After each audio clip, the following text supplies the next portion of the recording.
So hello students, welcome back to your आपका अपना channel Shubh achievers. इस सेशन में हम पढ़ने वाले हैं क्लास 6 का चैप्टर मोशन एंड मेजरमेंट, जो काफी ज्यादा इंटरेस्टिंग होने वाला है, जिसमें मैं आपको बताने वाला हूं basic to high concepts and detail of every topic.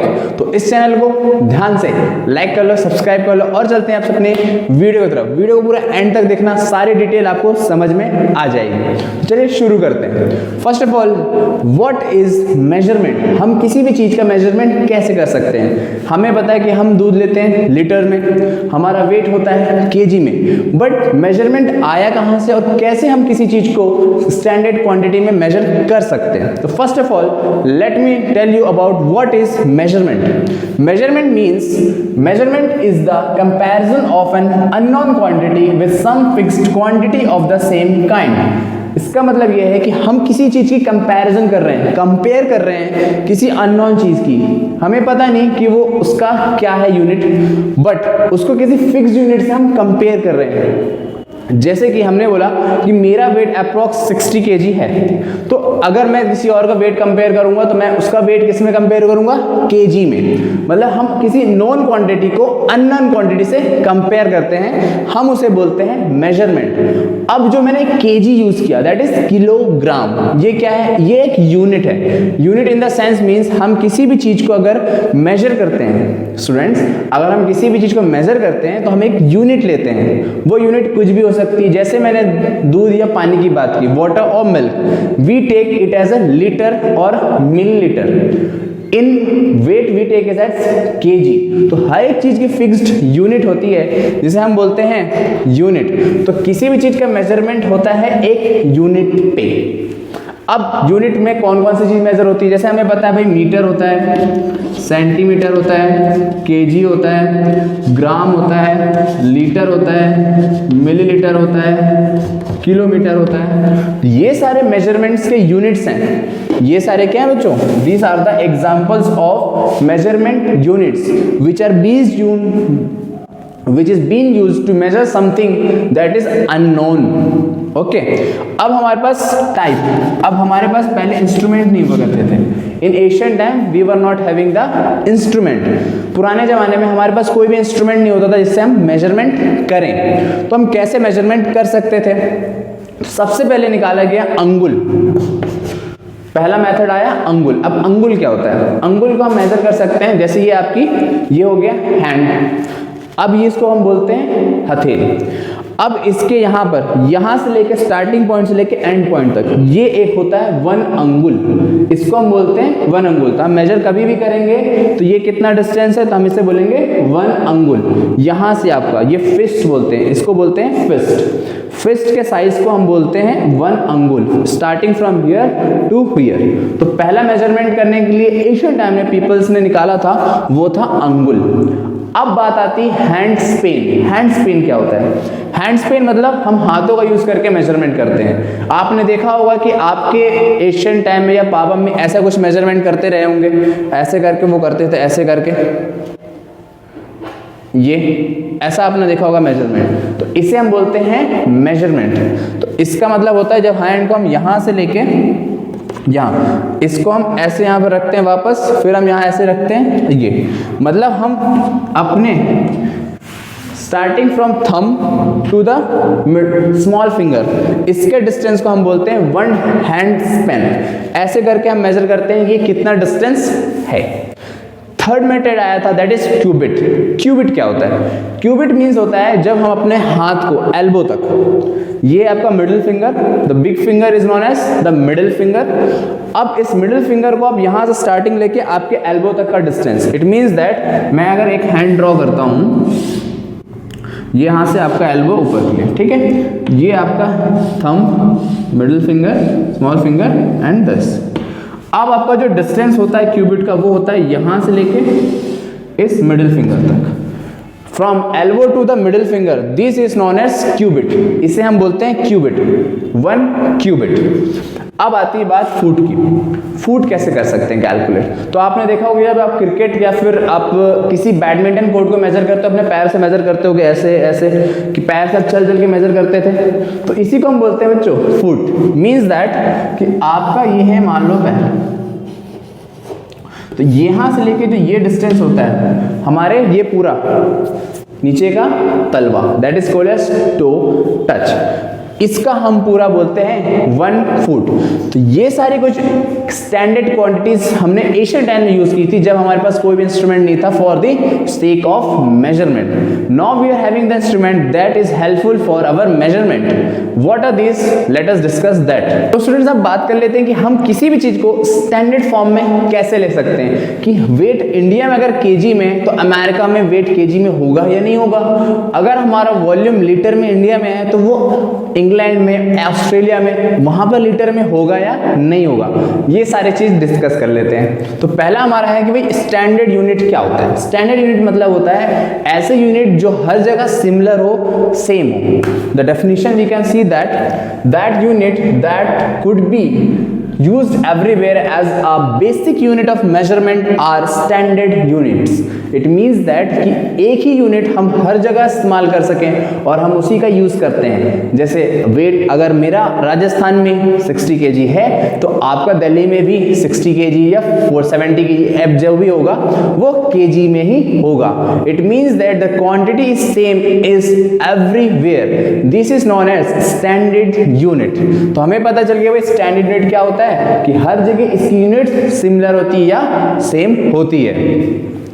अब बात कर लेते हैं ये एसआई क्या होता है। एसआई का फुल फॉर्म होता है international system of unit. It means that SI unit होती है हर एक चीज की, मतलब आप कोई भी चीज क्वांटिटी लोगे तो उसकी एक फिक्स्ड यूनिट होगी जो इंटरनेशनली हर जगह इक्विवेलेंट होगी, उसे हम बोलते हैं शॉर्ट फॉर्म में एसआई यूनिट। हर एक क्वांटिटी की एसआई यूनिट होती है जो फिक्स्ड होती है हर जगह के लिए सिमिलर, तो उसे हम बोलते हैं एसआई यूनिट। जैसे कि for example let us consider that length. अगर आपको किसी भी चीज की लेंथ निकालनी है निकाल सकते हो आप, कोई दिक्कत नहीं है, बट स्टैंडर्ड जो यूनिट है वो हमेशा हम किस में लेंगे? मीटर में, which is represented as short form m.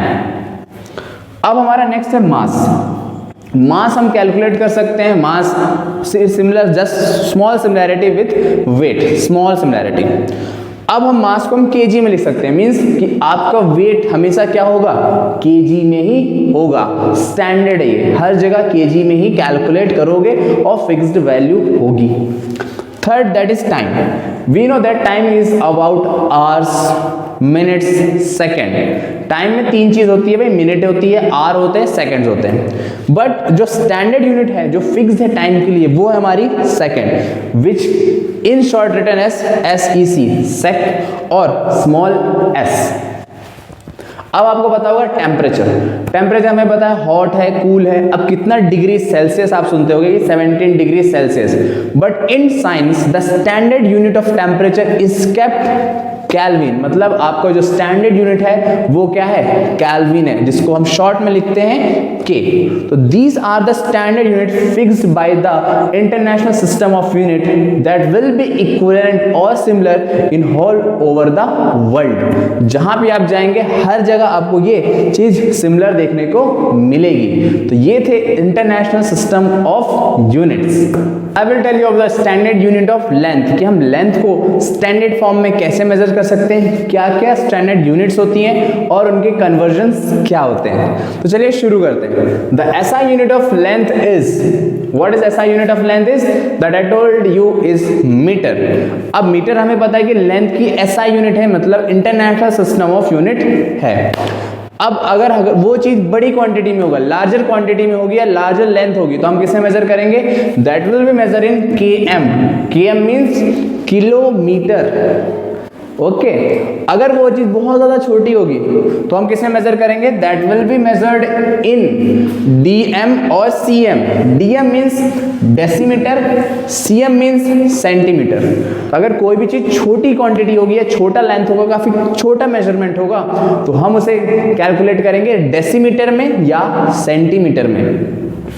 अब बात आती है कि mm क्या होता है। mm is also a smallest unit that is known as millimeter। mm को हम बोलते हैं मिलीमीटर। तो ये थे कुछ लार्ज फॉर्म और शॉर्ट फॉर्म को मेजरमेंट करने के लिए, लेंथ के लिए।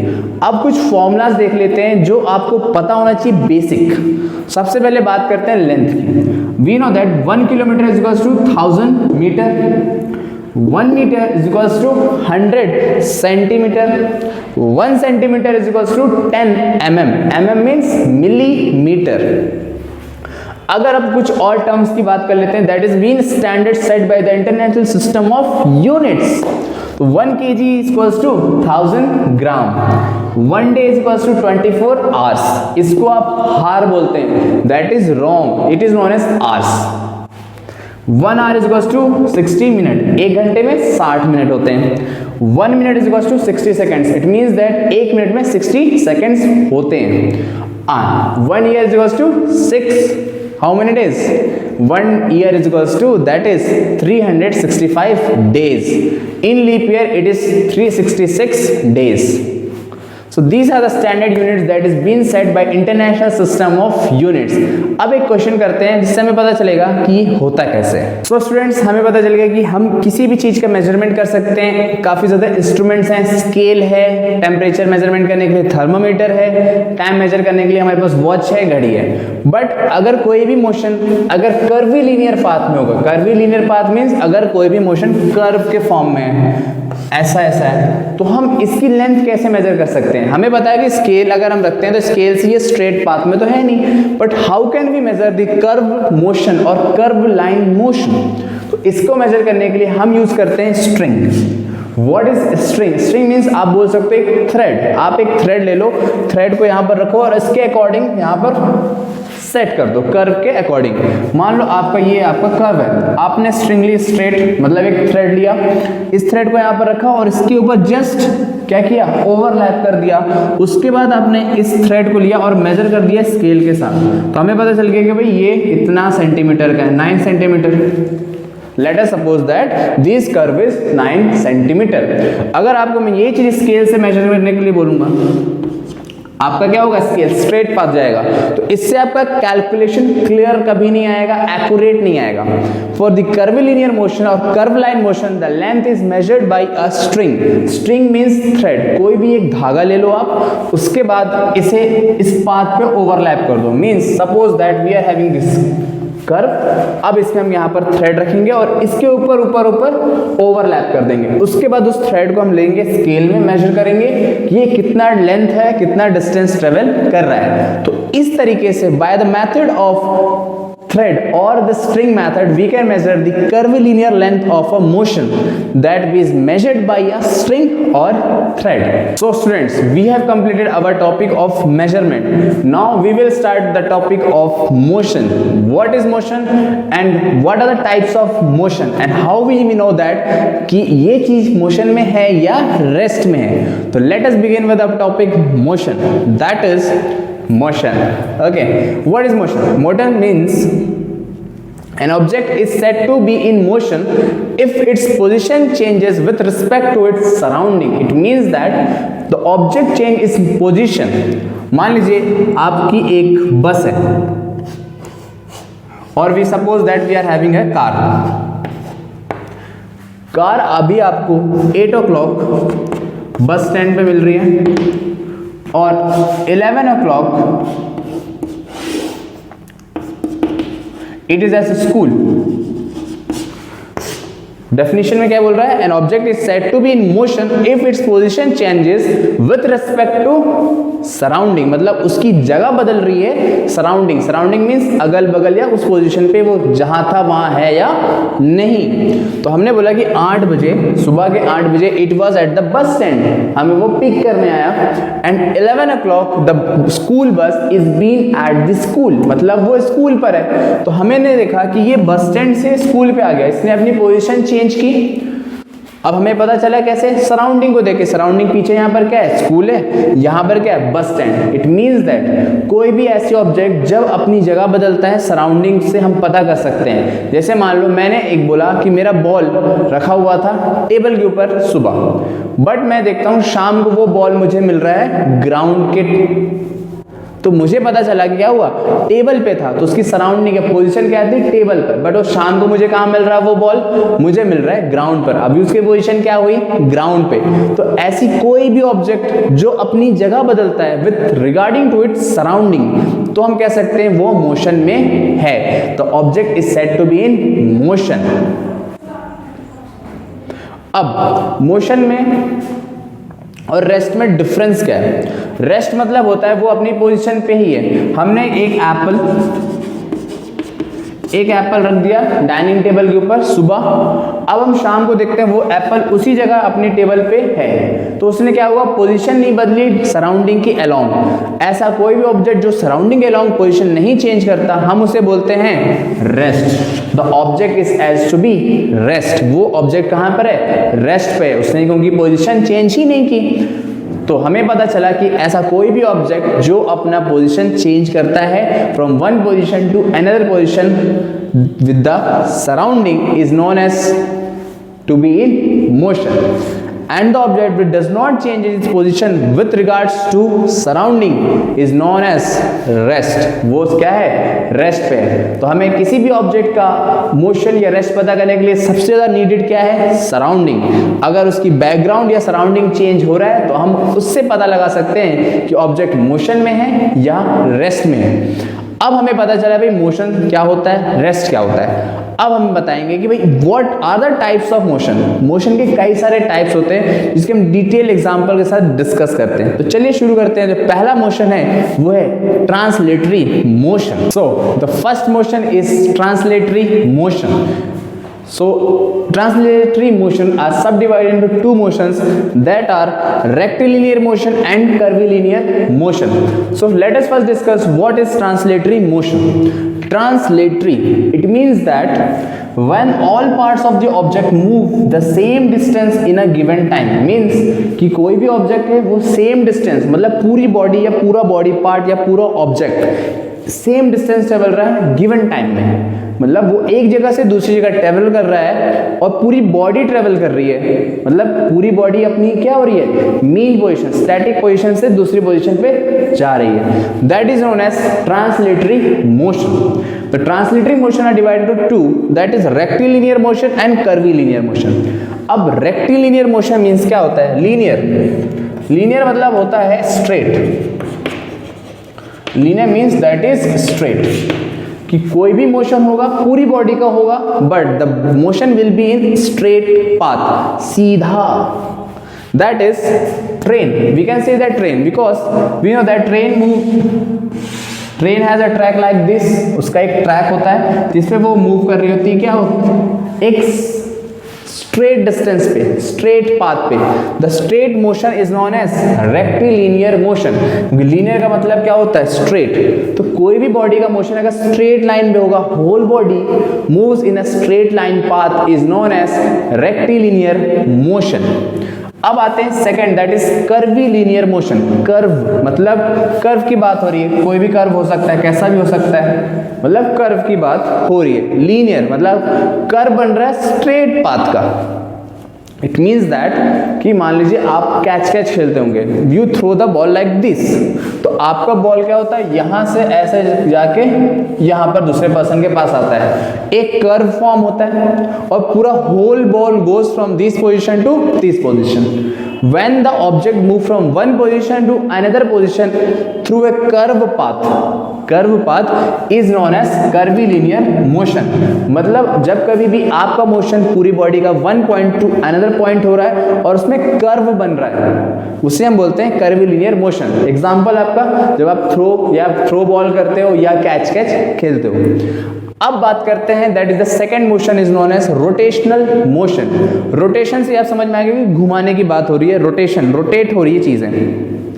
The motion of the body moves about a fixed axis without changing its position. मतलब क्या हो रहा है कि वो फिक्स्ड है, कि अपनी जगह पे वो फिक्स्ड है बट वो मोशन कर रहा है। तो हम देख सकते हैं फैन, वो क्या होता है? That is been fixed. Fan क्या होता है? अपने एक्सेस पे फिक्स्ड होता है बट उसके ब्लेड्स क्या करते हैं? रोटेट कर रहे होते हैं। तो ऐसा कोई भी बॉडी जो अपनी जगह पे फिक्स्ड हो बट उसके ऑब्जेक्ट या एक्स्ट्रा पार्ट्स क्या हो रहे हो? मोशंस कर रहे हो, हम उसे बोलते हैं rotational motion. Example are fan blade. जैसा आपने बता दिया कि ब्लेड से ये क्या है? स्टैटिक पोजीशन पे अपने एक्सिस पे हुआ है बट जो ब्लेड्स हैं वो रोटेट कर रही हैं। The hands of the clock, आपका क्लॉक, आप मान लीजिए क्लॉक है, ये भी फिक्स्ड है इसके हैंड्स, बट क्या हो रहे हैं, हैंड्स रोटेट हो रहे हैं, the axis is been fixed. तो एग्जांपल में आप लिख सकते हैं fan blades the hands of the clock. अब जो नेक्स्ट मोशन है वो है पीरियोडिक मोशन, उसके लिए हम थोड़ा डिस्कस करेंगे डायग्राम फॉर्म। अब बात करते हैं कि पेंडुलम क्या होता है। पेंडुलम एक इंस्ट्रूमेंट है या फिर बोल सकते हैं एक मोशन को चेकआउट करने के लिए इंस्ट्रूमेंट है। अब आप सभी ने पेंडुलम देखा होगा, कहाँ पर, चले मैं बताता हूँ। आपने देखा होगा वॉल क्लॉक, कुछ ऐसा होता है और इसके नीचे एक बॉब होता है जो ऐसे ऐसे मूवमेंट कर रहा होता है। आप सभी ने ऐसा एक वॉच क्लॉक देखा होगा, दीवार की घड़ी देखी होगी, जिसमें क्लॉक चलते रहता है और एक बॉब नीचे हिलते रहता है। उसी बॉब को हम बोल सकते हैं pendulum. This type of setup is known as pendulum. The spelling is been written here. अब ये पेंडुलम में होता क्या है, सबसे पहले ये ऊपर वाले पार्ट को हम बोलते हैं वुडन ब्लॉक। इसके बाद जो स्ट्रिंग होती है या फिर थ्रेड बोल सकते हो, ये एक हमने स्ट्रिंग या थ्रेड से टाई कर रखा है। हमने क्या किया, एक वुडन बॉक्स लिया, यहाँ पर थ्रेड बांध के एक बॉब को लटकाया, इसको हम बोलते हैं बॉब। एक गोल सा पार्ट हो सकता है मेटेलिक बॉल जैसा, जिसको हम बोलते हैं बॉब, और इसे हम बोलते हैं एक स्ट्रिंग या फिर और थ्रेड, इसे हम थ्रेड भी बोल सकते हो। अब ये क्या होता है, अगर हम इसको ऐसे मूव करेंगे, हम अगर इधर की तरफ धक्का देंगे तो bob will go like this and will come to its mean position. वापस अपनी पोजीशन पे आने को हम बोलते हैं मीन पोजीशन, और फिर वो क्या होगा, इस साइड आएगा। मीन्स वो अभी राइट साइड गया था, फिर वो लेफ्ट साइड जाएगा। तो ऐसे जब क्या होता है, घड़ी में भी आपने देखा होगा कि एक बार लेफ्ट जाता है, फिर राइट जाता है, फिर लेफ्ट जाता है, फिर राइट जाता है। तो बॉब का काम ही होता है कि वो अगर एक मेटेलिक बॉल है हमारे पास, उसको हमने स्ट्रिंग से कनेक्ट कर रखा है, और हम उसमें जब मूवमेंट दिया तो that will go from one position to mean position to other position. तो इस पोजीशन या मोशन को हम बोलते हैं to and fro motion. To and fro, FRO, fro. इस मोशन को हम बोलते हैं टू एंड फ्रो मोशन। तो पेंडुलम में हमें समझ में आया भाई, एक मेटेलिक बॉल है that is known as bob, string है और थ्रेड एंड वुडन ब्लॉक। जब हम इसे मूवमेंट कराते हैं तो ये लेफ्ट जाएगा, राइट जाएगा। ऐसा जरूरी नहीं है कि हमेशा राइट जाए, it may go left first then right. तो इस लेफ्ट राइट मोशन या फिर टू एंड फ्रो मोशन बोलते हैं। अब इससे हम समझते हैं कि there are two more types, that is one is periodic motion and non periodic motion, and the other is oscillatory motion. इसी पेंडुलम से आपको वो चीज बहुत क्लियरली समझ में आएगी। So what about the periodic motion? Periodic motion का डेफिनेशन क्या है, पहले वो डिस्कस करते हैं। That is the motion which repeats itself at a regular interval of time. Means क्या है, मोशन हो रहा है रेगुलर इंटरवल पे, मतलब इक्वल टाइम में इक्वल डिस्टेंस ट्रेवल कर रहा है। It means that equal distance to equal time. इसका मतलब यह है कि कोई भी ऑब्जेक्ट या कोई भी बॉडी इक्वल डिस्टेंस ट्रेवल कर रहा है इक्वल टाइम में, that is known as periodic motion. Example consider कर लेते हैं, motion of a moon around the earth. Earth के अराउंड क्या होता है, रेगुलर इंटरवल पे मून मूवमेंट करता है, क्योंकि हमें पता है शाम या रात होते मून वापस आ जाता है डेली। ऐसा तो नहीं है कभी सुबह आ जाता है, दैट इज वो अपने फिक्स टाइम पे रेगुलर इंटरवल कर रहा है। इक्वल डिस्टेंस है, इक्वल टाइम। उसे पता है कि भाई शाम को 6 साढ़े 6 पे मुझे आना है और सुबह मुझे चले जाना है, तो इक्वल डिस्टेंस ट्रेवल कर रहा है डेली इक्वल टाइम में, that is known as periodic motion. ऐसे हमें पता है कि सन क्या है, सन अपनी जगह स्टैटिक है, अर्थ उसके अराउंड मूवमेंट कर रहा है। तो ये भी इसे पता है कि भाई सुबह आना है, रात में नहीं आना, तो equal distance in equal time, the motion of a pendulum. अब हमें पता है भाई पेंडुलम है, वो इधर भी जाएगा फिर इधर जाएगा। मुझे पता है इक्वल टाइम में अगर वो 2 सेकंड में इधर से इधर आ जाता है मीन पोजीशन पे और 2 सेकंड में इधर से इधर आ जाता है, द इक्वेशन और we can say that the motion of a body और the pendulum in equal distance and equal time means वो 2 सेकंड इधर लगा रहा है 2 सेकंड इधर लगा रहा है, मीन्स क्या है, दोनों जगह इक्वल टाइम है, that is known as periodic motion. अब आती है बात non periodic motion. The motion that is not repeated at regular interval of time, मतलब मोशन हो रहा है बट टाइम का कोई फिक्स्ड नहीं है। अभी हमें पता चला भाई पेंडुलम है, यहाँ पर हमें 2 सेकंड लग गया और इस साइड हमें पता चल गया 5 सेकंड्स। तो हमने देखा कि भाई डिस्टेंस सेम ट्रेवल हो रहा है but different in their time. यहाँ पर 2 सेकंड लगा, यहाँ पर 5 सेकंड लगा।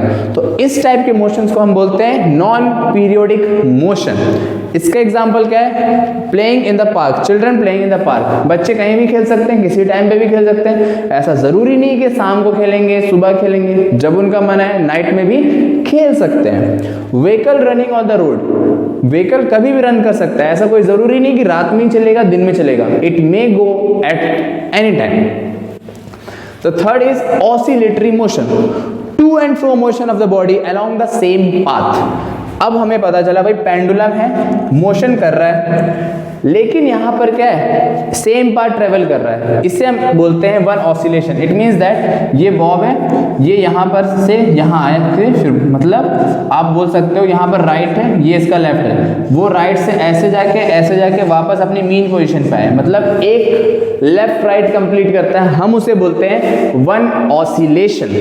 This is known as oscillatory motion, मतलब टू एंड फ्रो मोशन कर रहा है एक ही पाथ में और अपनी मीन पोजीशन पे आ जाता है। हम उसे बोलते हैं ऑसिलेटरी मोशन। जैसे हम देख सकते हैं वॉल क्लॉक, ऐसे जाता है, ऐसे जाता है, वापस यहाँ आता है। That is known as one oscillation और the motion is known as oscillatory motion.